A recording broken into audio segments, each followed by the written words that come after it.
All right. Good morning, ladies and gentlemen. Welcome to another edition of the Free American Hour. I'm your host, Clay Douglas.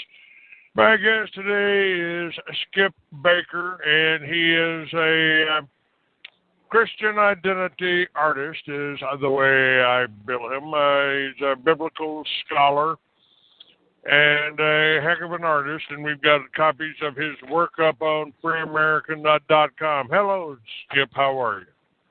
Good. How's it going, Clay? Pretty good here. Pretty good. Let me turn up your volume a little bit. Make sure everything's working here. How's that? Okay, that sounds good. Okay. Skip, I've got some of your work up right now up on the Free American. And it's your latest artwork, Communist Judaism Wants Your Guns, America. But they are dealing with real Israelites and Judaites of the Bible. Jews are the Canaanite Edomites from Idumea, the people of God's curse, according to Isaiah 34:5. And they are pretending to be us. So right. you also say here that never give up your guns to the USSR Jews who control our illegal government today. Right. They want to do to us what they did to Russia in 1917. They had to take all the guns first, so they want to disarm us. Well, that's exactly what I've been trying to tell people for years now. This whole New World Order thing is communist, and it's been intact in America for almost 100 years since we violated our founding fathers' guidelines and allowed a private bank to issue our money. Would that be correct? Oh, definitely. Just 100 years ago this year, in 1913, they established the Fed, which is a private Jew-owned bank, to print our money for us when the government's supposed to print its own money. So the reason the government is $17 trillion in debt is because they charge us interest to print our money. So we really need to write that off and tell them we don't owe them a cent and let their whole Rothschild banking system collapse, which it will only do according to Revelation 18. So it looks like the Bible gives us the clues to this. It says, "Come out of her," doesn't it? Right. Come out of the mystery Babylon. I mean, here what we're dealing with, and what I've got right below your artwork, is Revolution or World War III, the petrodollar scam. And that's what we're in right now. I mean, I've said if they want to start a war, if they want to invade Iraq, they just raise your gas prices for a month or two. Right, yeah. They've been jerking us around for a century now, and it's time that we throw off that slavery to the Jews. And that's going to come to a head soon because things are getting so bad that there's going to be a revolution or something because it can't go on like this with them draining us dry. Well, they are preparing for that. They know that, these people aren't stupid. Consistency is not the mark of stupidity. I've almost said, people have asked me, Clay, why do you hate the Jews? I said, I don't hate them necessarily. I hate tyrants. I hate thieves.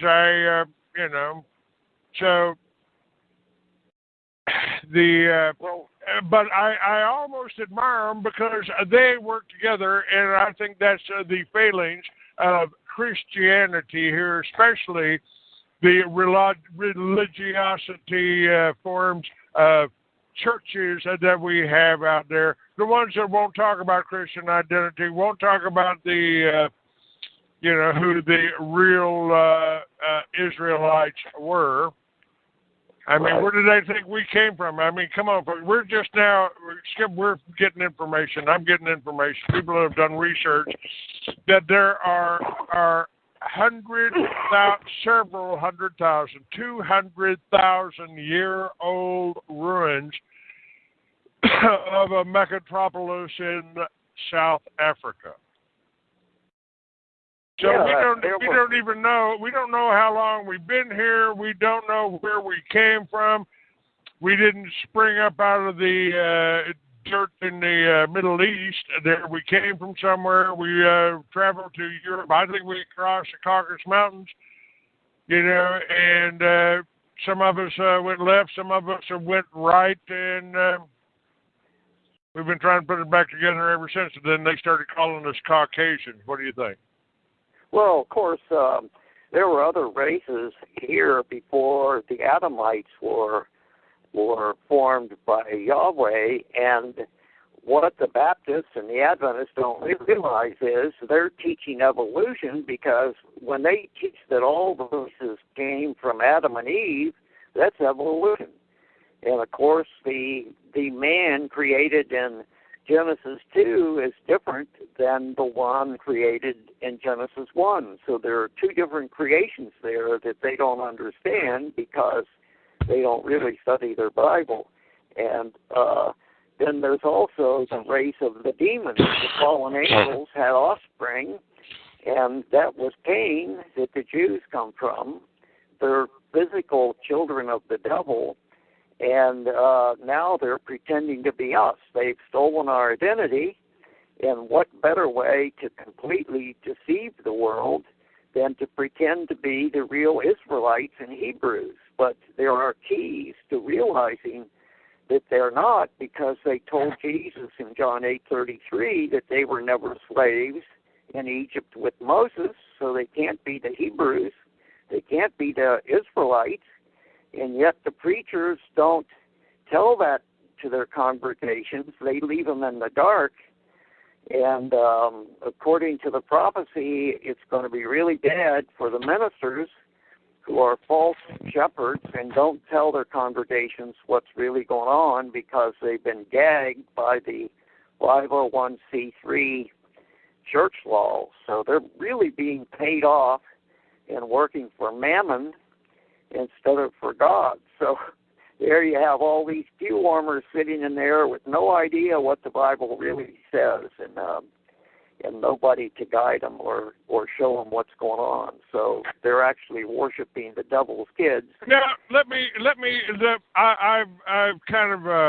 I've been studying this for a long time. I mean, I've just followed Michael Tellinger's work about the 200,000-year-old cities in Africa. And I've asked, how long has this deception gone on? Now, the Israelis today, not the Israelites, the Israelis today are pretending to be from there. We know they're not. Their own works. 13th tribe talks about coming from Khazaria and organizing there. They had their usual rackets running there, and they adopted the Judaic religion. Right. But these, how far back does this go? Now, there are passages in the Bible where, and the Jews claim credit for this. Yahweh, the God Yahweh, was telling them what to do and guiding them. Now, I know the Christian Identity said, well, we were the real Israelites, but not necessarily all of them. And my point here is there is information out there that the translation of Yahweh is actually the worship of Moloch or Baal. And this name Yahweh was a variation on worship of the devil. So what if the devil was pretending to be God when he ordered the Jew to kill his kid to prove his loyalty? What if that was the devil? What if this deception goes back 5,000 years? Well, see, the Jews don't have anything to do with Abraham, except that Abraham was Esau's grandfather. That's the only connection they have to Abraham. They weren't in Egypt as slaves. They weren't in Assyria as slaves. They weren't in Babylon as slaves. They were in Babylon as bankers. But when the real Judahites came back to Israel after the Babylonian captivity, that's when the Edomites migrated westward south of Judea and began infiltrating Judea. And then Jan2213 II defeated them and made them become Judeans, but they weren't Judahites. So they were not of any of the 13 tribes. You see, people can't get their mind around the fact that the Jews did not belong to any of the 13 tribes. They call it the 12 tribes because people forget that the Levites were the 13th tribe, and they settled in Wales, England, and that's why any Welshman can speak Hebrew today. But it's hard for people to believe and to understand that the Jews have absolutely no connection to the Old Testament. And you can read 500 pages of your Bible and never find the word Jew anywhere. You can read the first 11 books and never find the word Jew anywhere. And yet they claim to have written the Bible and call it the Torah, the first 5 books of Moses. They had nothing to do with writing that. So once you realize that they didn't become Judeans until 165 BC or 125 BC when they were defeated in Idumea, then you can see this clear demarcation between when they infiltrated the Israelite religion and took over the high priesthood by murdering the high priest. Then you see how they slipped in and can pretend to be Israelites and Judahites today. But when you get that clear point that they didn't become Judeans until 125 BC, then it's quite easy to see that they had nothing to do with writing the Bible, and they aren't the people of the Bible. So that's a great help to study that time period when all these events took place just a century before the birth of Christ. So King Herod wanted Jesus dead because Jesus wasn't an Edomite. So that's how you can see the difference in this thing.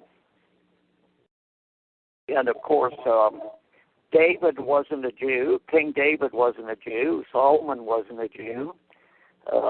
Once you see this difference between what they claim and what the truth is, you can see that they are imposters and they are infiltrators.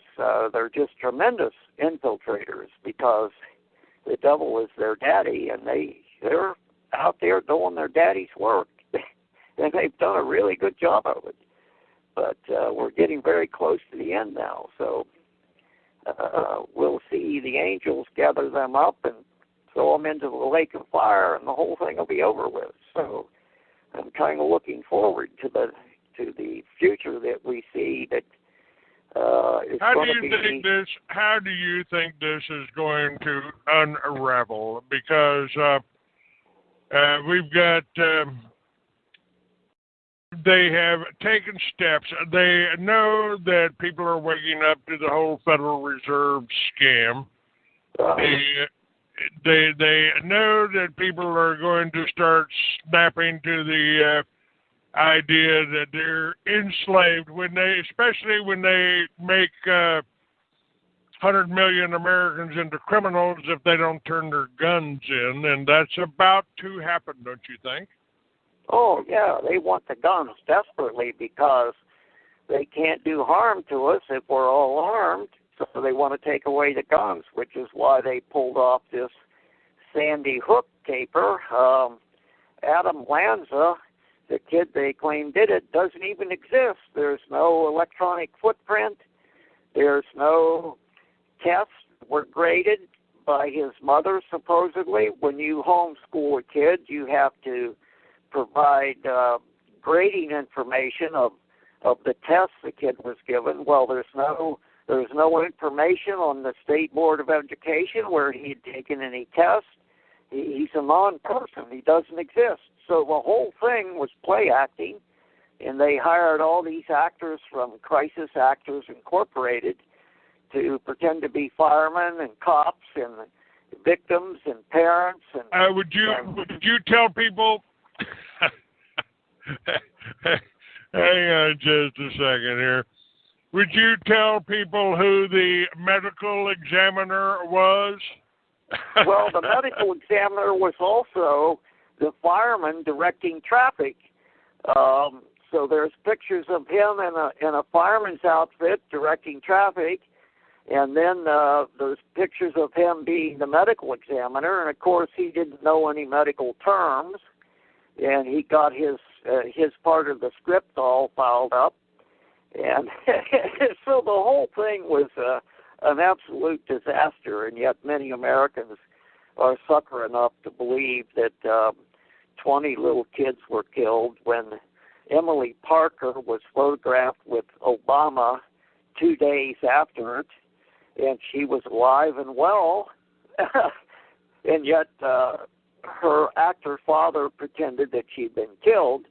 And of course, he was laughing and cutting up before he went on camera, and then you see him hyperventilate to try to get into character so he could pretend that he had a kid that was killed. Well, the whole thing was all play acting, and on Jew TV, the Jew-owned media. So the sheeple have fallen for it, and it's just amazing how sloppy it was done, and yet still the public has fallen for it, and they think 20 little kids were killed in Newtown, Connecticut. So it's amazing how the Jew can put on these charades, and then they have the Jew Feinstein say, oh, we got to collect the guns, So all these Jews in Congress are running around creating legislation to take the guns. Well, it ain't going to happen in America the way it did in Russia in 1917, because Americans won't give up their guns.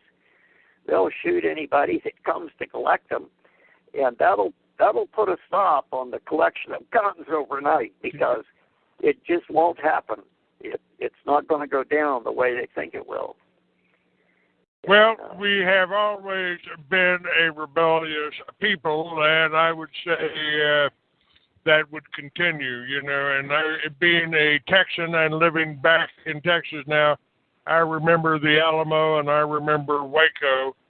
Sandy Hook wasn't the first murder of children, and it's why I got involved to do this in the first place. And I want to thank you for some of the work that you've done. Matter of fact, I've got that up on my website right now. With this whole thing about this gun control. And let me quote you, Lord, make me fast and accurate. Let my aim be true and my hand faster than those who would seek to destroy me. Grant me victory over my foes and those that wish to do harm to me and mine. If not my last, let not my last thought be if I only had my gun. And Lord, if today is truly the day that you'll call me home, let me die on a pile of empty brass. Yeah, that's up on my website right below the True Seekers of Austin, which is the groups we're putting together to try to get you this information. So you can't stand up and resist. They don't have the power they want you to believe they have, folks. Right. If they did, we would still be under the British Empire or the Roman Empire or something along those lines. Right. Yeah. In fact, Thomas Jefferson said that the beauty of the Second Amendment was that it won't be needed until they try to take it away.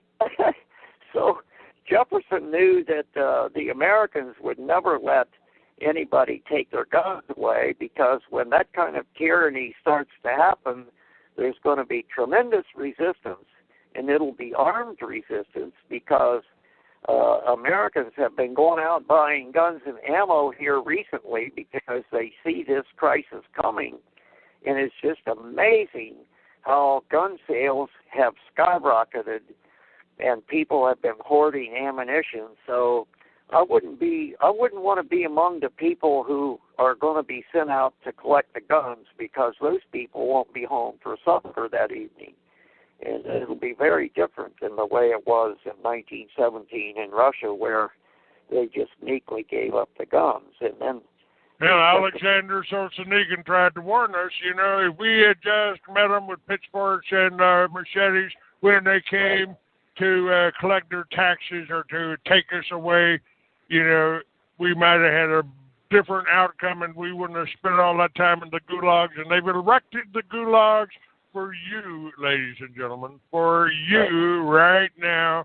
This is what is going on right now. It's they are setting up the gulags for you. They may disguise them with swing sets out there for you. Yeah, it's what all the FEMA camps are. So they want to haul everybody off to jail. Folks, what you really need to remember that our Declaration of Independence, our Bill of Rights and Constitution were crafted by very intelligent, well-read men. They were landowners, farmers, ranchers, publishers, and prolific writers. All were outspoken individuals educated by history and tales of tyranny throughout the Bible. They read the books and words of men from the age of Aristotle. It is a mark of an educated mind to be able to entertain a thought without accepting it, said Aristotle. They were communicators who spoke out against the tyranny of England's Rothschild-backed plan for one world government. The sun never sets on the English Empire. They gave us the most well-crafted plan of governance in history, a republic, if we could keep it. Yeah, that's the whole thing. Now it's come down whether or not we can get that republic back, because the Jews have turned it into a democracy instead of a republic. And the American people need to take that republic back. And, of course, in the prophecy of Daniel 7:18, it says the saints of the Most High will take the kingdom and keep the kingdom forever and forever. So we know that the outcome is going to be victorious.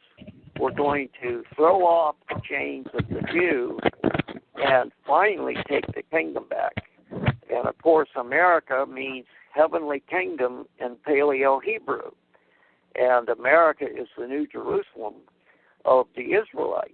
It was founded by Israelites and Judahites, and it's for the posterity of the Israelites and Judahites. So we've been a blessing to mankind, just like God told Abraham that he would be, that kings would come out of him, and a company of nations would come out of him, and a great nation. Well, that company of nations is the 13 colonies for the 13 tribes.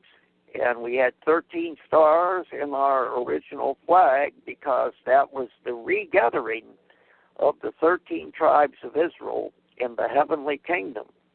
And when you see it coming down in Revelation, it's 1,500 miles long, 1,500 miles wide, and 1,500 miles high. Well, that's the landmass of the United States of America, the lower 48. So you're seeing that come down. It came down in 1776, which was exactly 7 times after we left Israel in 745 B.C.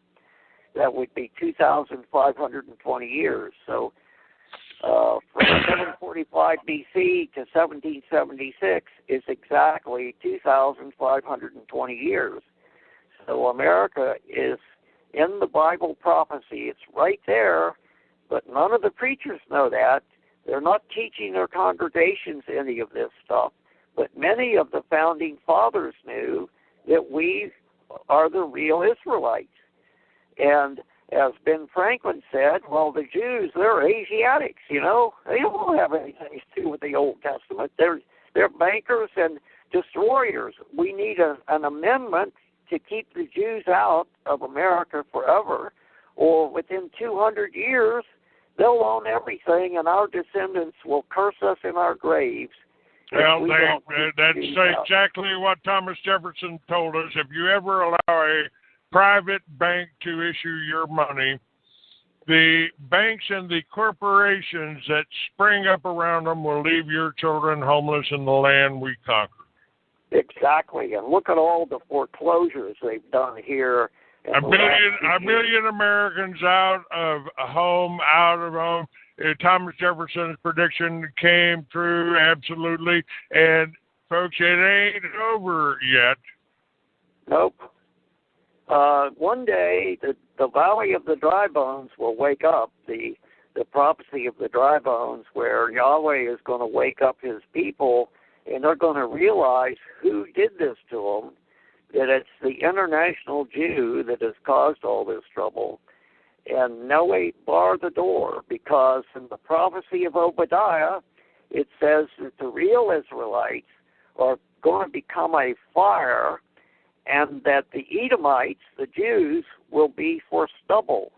So we see in the prophecies of the Bible that these evil demon seed Jews are going to be destroyed totally and completely when all of this comes together and the Battle of Armageddon takes place. The word Armageddon is Paleo-Hebrew meaning mountain rendezvous.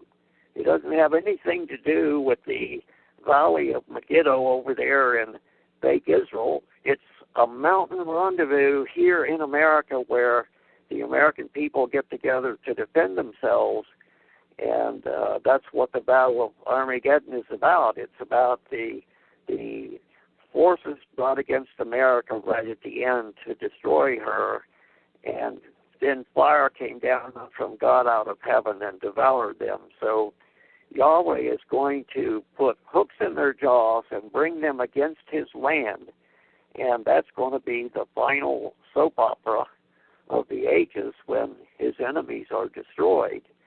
And he will show his might, because it's going to be no problem for him to deal with these wicked people. And, of course, the Jews are Gog and Magog. That's where Gazaria is. That's the area of Gog and Magog, and that's where this final assault on America is going to come from. It's going to come from the Jews directing the communists against us.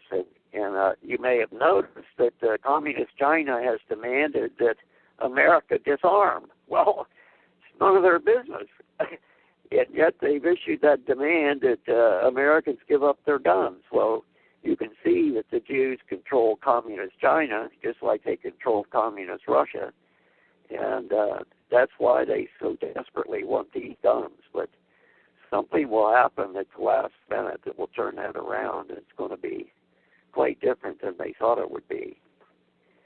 And I think times are going to get really bad before they get better. So be wise to put away a little extra food and a little extra ammo, because things are going to get out of hand here in the future.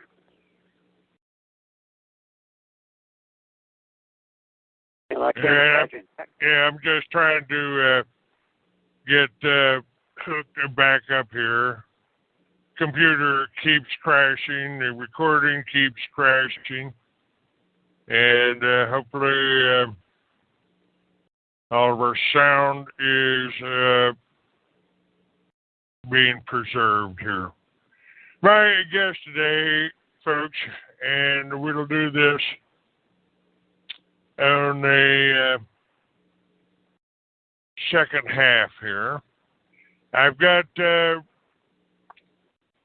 pictures of your artwork up, right there on the screen. Skip Baker on the Free American Show with Clay Douglas. This is part of Skip's work.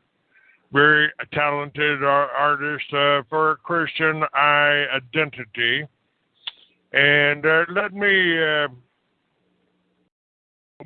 do this, since we're now recording on the second half here. Let me do a little intro to us.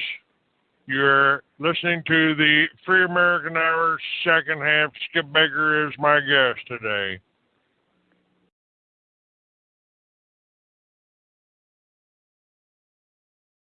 He took an oath to defend the Constitution of the United States of America. By some, he's been called controversial. I'll keep my freedom. I'll keep my guns. Try to keep my money and my religion too. Now keep in mind that some of my guests have been approached by Homeland Security or FBI saying, why are you going on the Clay Douglas show? My message to them, if they're listening this morning, is go get a cup of coffee with your lunch. We both took the same oath, to defend the Constitution against all enemies, foreign and domestic. I don't recall there being an expiration date on that. I'm going to keep my big VA, keep my friends the same, keep the government out of my business, and always keep the change. He is the free American, Clay Douglas. You know what we need? We know you to claim. It's the Free American Hour, weekdays at 7 a.m. Pacific, 10 a.m. Eastern. Keep the USA, y'all can keep the change. For the podcast and more details, visit www.freeamerican.com or catch the podcast by phone by calling 832-999-8621.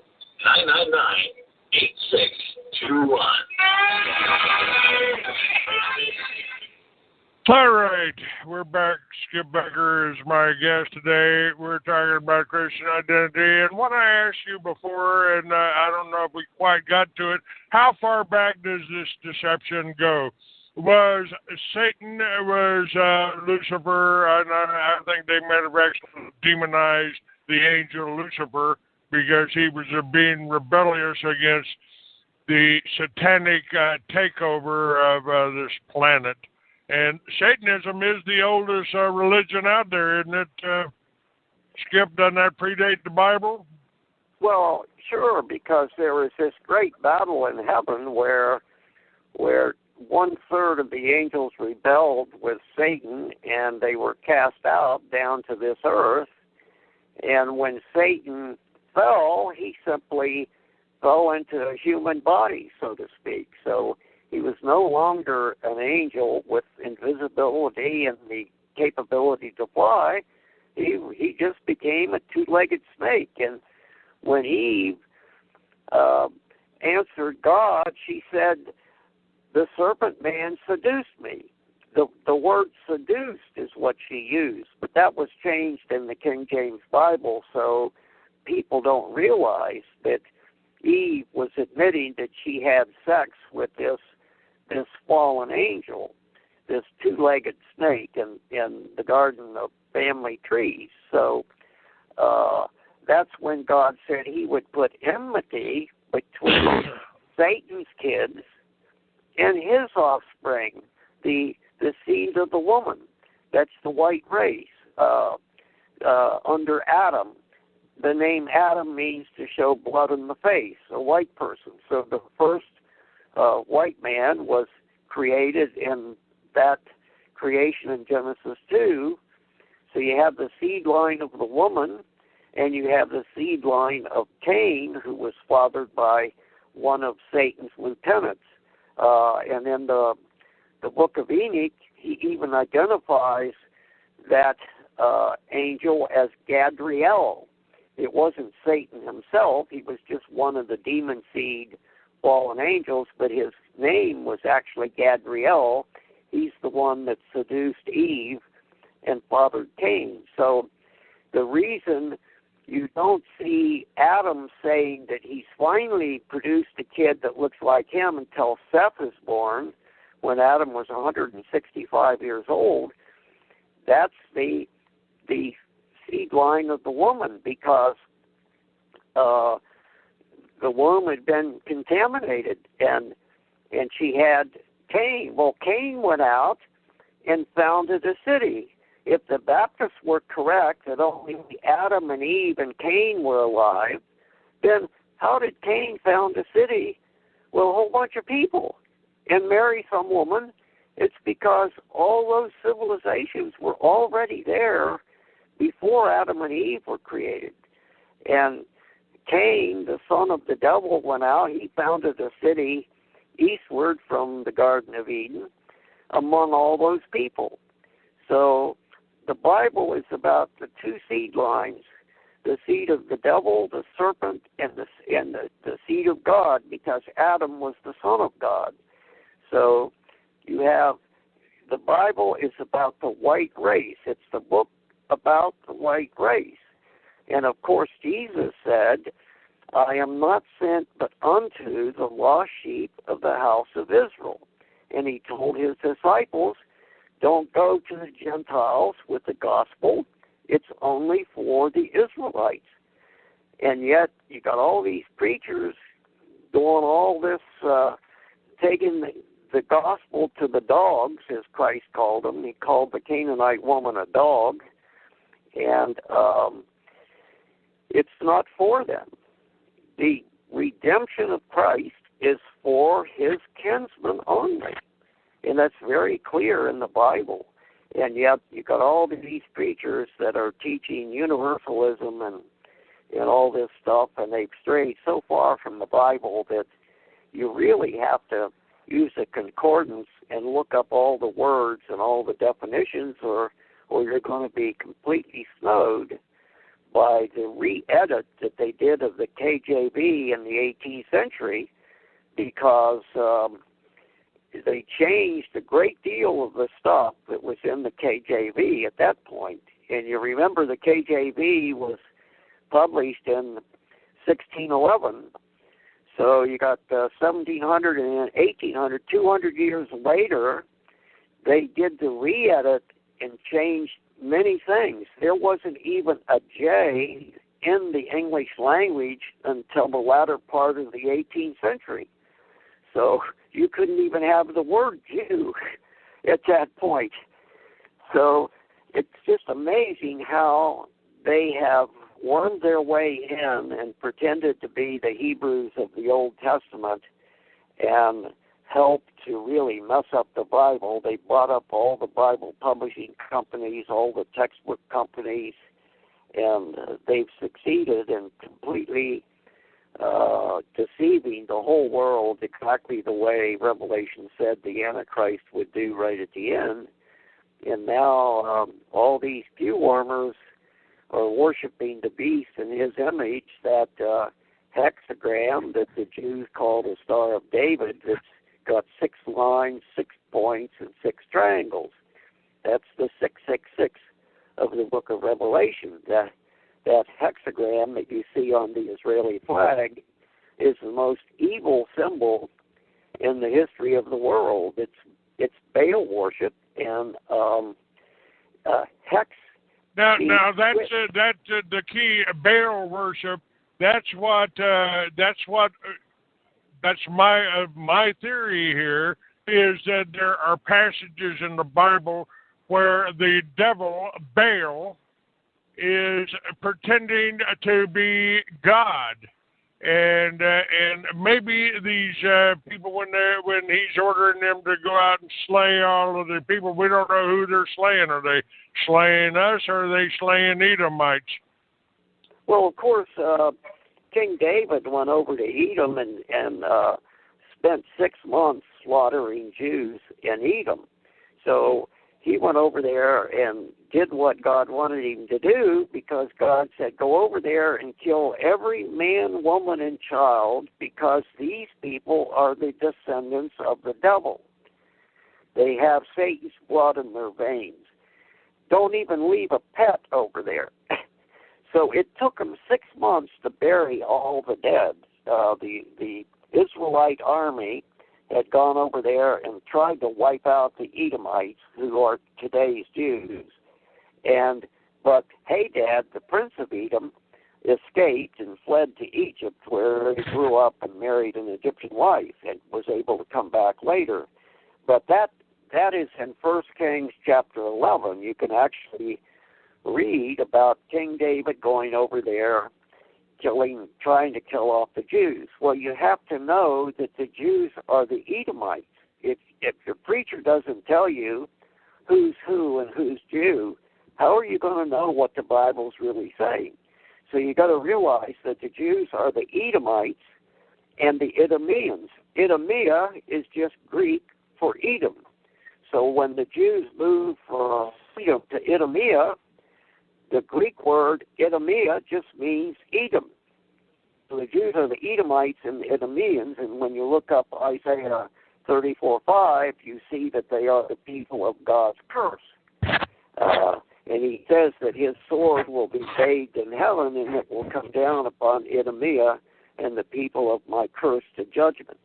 So God is telling us in the Bible that in the end, these Edomites, these Idumeans, are going to be totally destroyed. And, of course, now they're running the whole world. They've got all the banking industry sewed up. They're causing all these undeclared wars. They're just having a ball carrying out the dictates of their father, the devil. And yet that's no problem for Yahweh. He's going to turn this thing around at the last minute, and there's going to be a real conflagration when this thing really gets going, because in the final mess, the terrorist state of fake Israel will be wiped off the map totally in a single hour. And Scripture says that their tongues will vaporize in their mouth. And the only thing that could make that happen is a nuclear war where these rockets and bombs will be unleashed against Israel and fake Israel, and it will be completely blown up. So it's going to be a mess, and we're getting very close to those final events when everything will transpire. And, of course, now Obama is about to enforce the mark of the beast and the health care law with that chip that he wants to put in everybody's right hand. If you're not willing to take the chip, you won't get any government health care.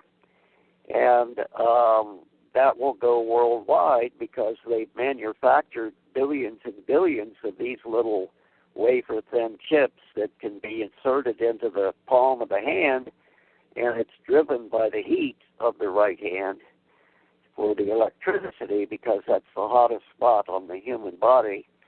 And then they can imprint these chips so that your bank account will be connected to it. And by the way, you just these chips, and they're talking about right now how you can your body can generate enough heat to recharge your telephone.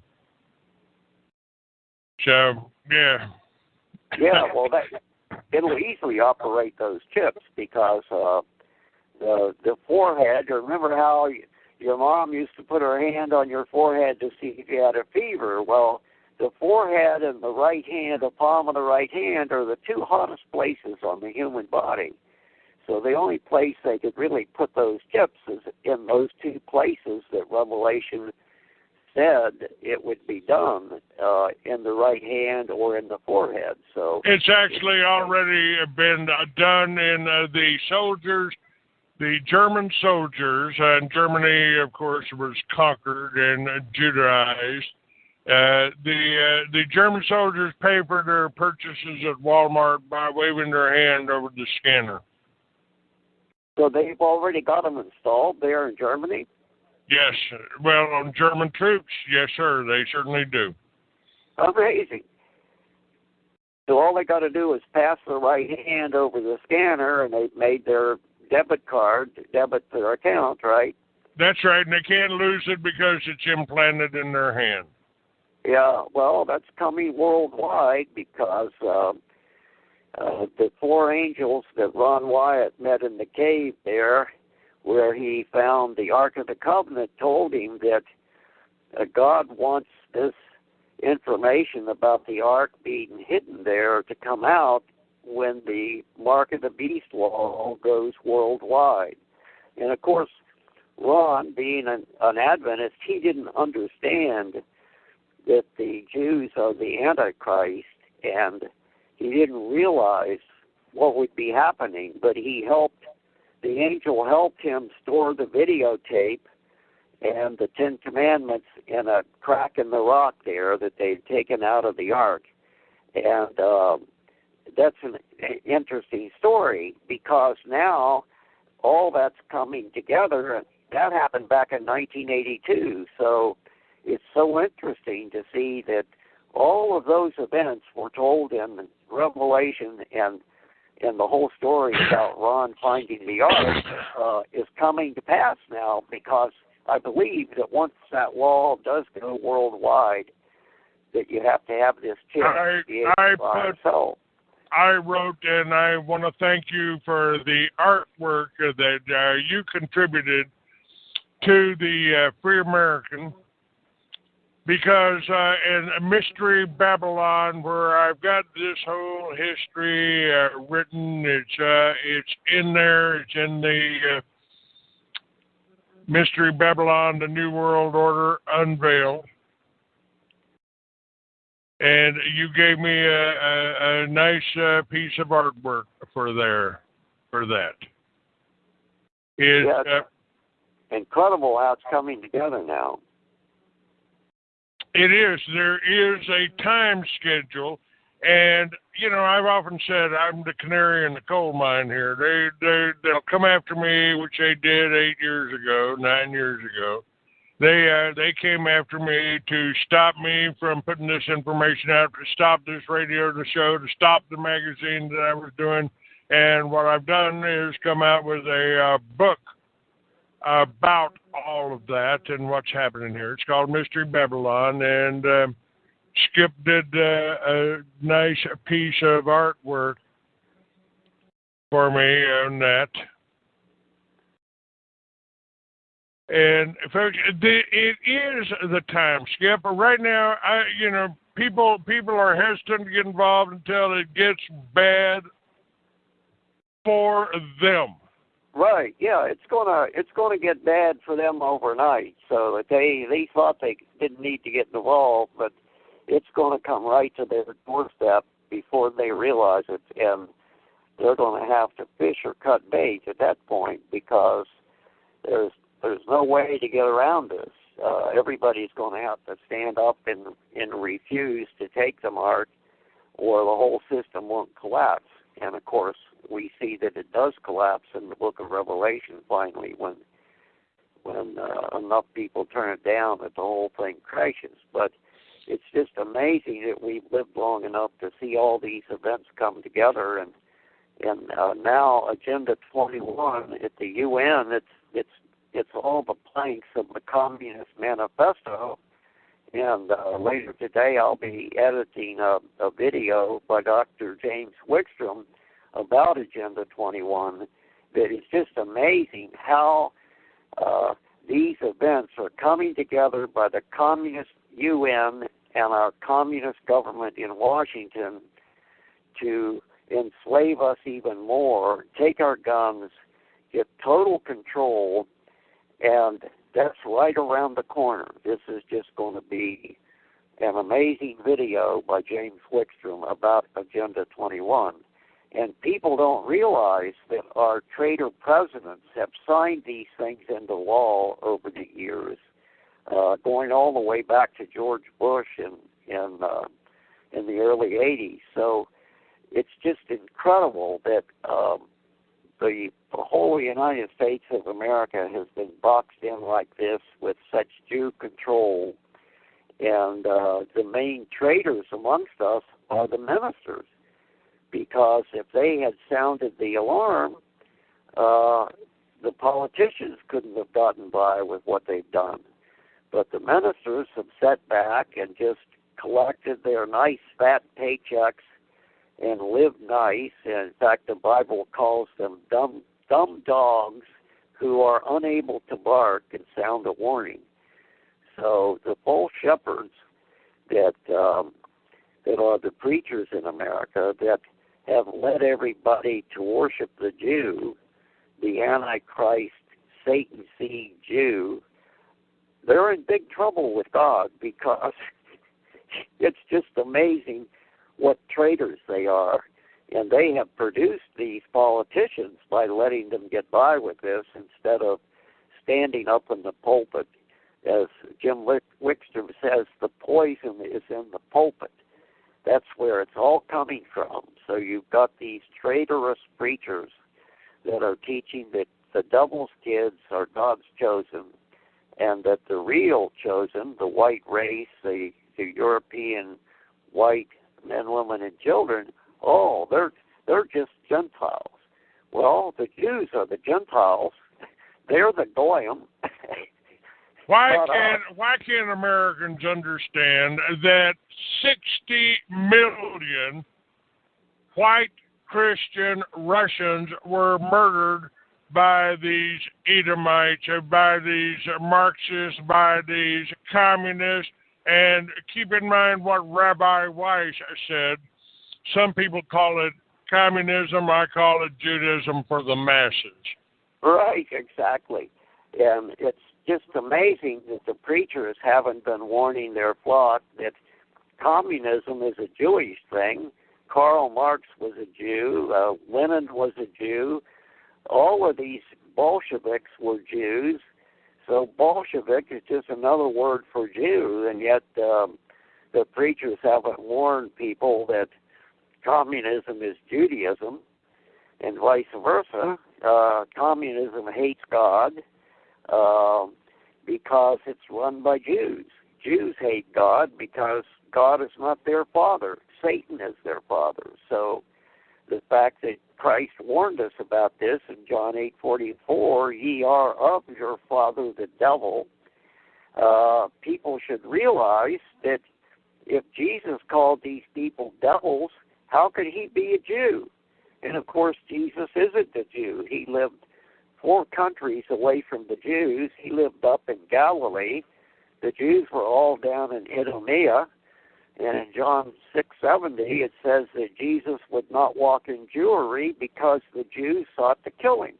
Well, he couldn't walk down in Idumea, and Judas was the only Idumean on his staff among his disciples. He was the only Jew among his disciples. All of his disciples were true Israelites, not Jews. So people don't understand that Jesus was not a Jew. That's the biggest lie they've ever been able to perpetrate, that Jesus was one of them. In fact, Rosenthal pointed that out in his interview in 1976, where he said that that's the biggest lie we've ever pulled off, pretending that Jesus was one of us. And everybody fell for it. Everybody today thinks that Jesus was a Jew and all his disciples were Jews. So they've done a great job of deceiving the whole world and just absolutely snowing everybody. And well, it all starts. Let me try to explain to people how important this is. If we, as a country, submit to the will of the bankers, tens of millions of us will die. Now, many think we can change course by changing our elected officials. I wish that were true, and I continue to pay lip service to this end. However, I believe, as most of you do, that this is a fool's errand. The second and only other option we have is revolution. Definitely. And many of us believe, folks, that the revolution has already begun. Historians tell us there are 3 stages of revolution. The first stage of a revolution is a war of ideas, an information war. And that's what's been going on for the last 20 years. They want to stop this Skip's interpretation here. They want to stop Skip's art. They want you to believe a lie So we're in that first stage of revolution. It's an in. It's Alex Jones, and maybe one of the few things you got right says it's an information war. It's an info war. Now that's what I'm trying to accomplish on my website and my talk show. I'm telling you about people like Skip that won't get the time of day on the Mossad-controlled, the Jewish-controlled, clear channels of press. You can listen to Howard Stern spew profanity, but they don't want to hear Christians talk about the truth and what Jesus' words were. He told you that these are Jews that say they're Jews but are not. They're of the synagogue of Satan. Now, I'm trying to bring you the information. We're in a war of words here, and if we fail to use our words to awaken all humanity, we're hopelessly lost, and the globalists will carve us up for dinner. This should make sense to you now. Why 98% of the media is controlled by business interests, controlled one way or the other by members of the Federal Reserve. In order to win this fight, we need more people speaking out, more videos being made, calling MSM talk shows. We especially need to reach the police and the military in order to remind them of their constitutional duty to protect people against a tyrannical government. Yeah, it's going to be a real revolution because remember George Washington had a visit by an angel at Valley Forge when things were really dark, and he showed him 3 great crises that America would face.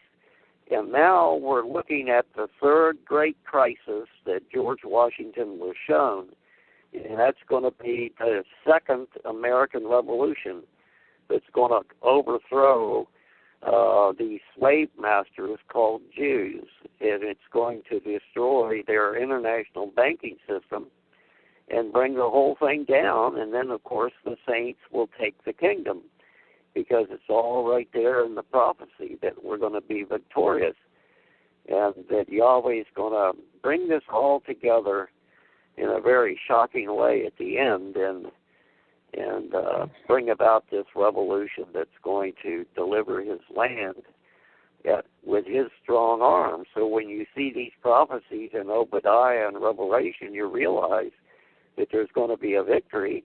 It looks almost impossible now at the way the Jew controls everything. He controls all the networks and all education, and he controls all religion. Religion is of the devil. Spirituality is of God. So those few called and chosen in Revelation are out there doing what they can to expose these lies. And, of course, Yahweh is going to bring down Satan's entire kingdom here very shortly. So we're going to see a really big revolution here in America, and things will be concentrated right here. So it's going to be... ought to be interesting. According to the prediction in the Bible, the prophecy in the Bible, I'd say somebody might trip a switch at Dimona there in Israel and watch the whole country go up in nuclear blast. They've got 200 nuclear, 300 or more nuclear weapons sitting there in Israel. What if they all went off at once? I wonder what that'd do. Yeah, wouldn't that be great? Have that whole place blow up the Kingdom Come. Of course, they've got those missiles pointed at all the capitals of Europe. And yes, they do, and they've threatened to do that, folks. So basically what you see in Israel is a country formed by the bankers, backed by the bankers. It's a safe country for international criminals like Mark Rich, and we've got to stop it or you are going to be the victims here. All right, we're out of time here. Let me